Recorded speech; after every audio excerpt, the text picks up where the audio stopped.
वालेकुम सामीन, यकुम शव्वालुल मुकर्रम है, 3 मई है। सोशल इंडिया न्यूज़ में आपका खैर मकदम है।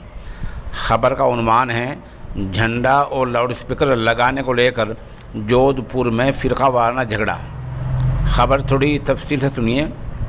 देर रात लगभग 11:30 बजे सूबा राजस्थान के शहर जोधपुर में जलोरी गेट पर झंडा और माइक लगाने को लेकर 2 ग्रुपों में झगड़ा हुआ है। बात इतनी बढ़ी कि पुलिस को हालात कंट्रोल करने के लिए लाठीचार्ज करना पड़ा है और आंसू गैस के गोले छोड़ने पड़े हैं। बात और बिगड़ी तो पुलिस ने शहर में इंटरनेट भी बंद कर दिया है।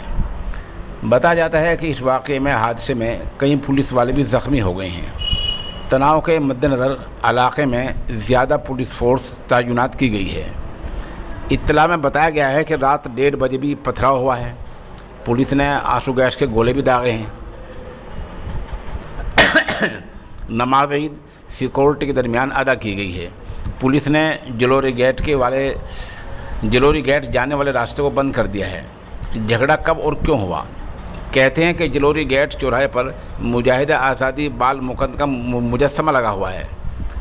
इस मूर्ति पर झंडा लगाने और सर्कल पर ईद के बैनर लगाने को लेकर ये झगड़ा हुआ है। अच्छी बात होती कि पुलिस पहले से इसका बंदोबस्त करती, इंतज़ाम कर लेती, लेकिन ये गफलत हुई, झगड़ा हुआ है और फ़िलहाल वहाँ तनाव बना हुआ है।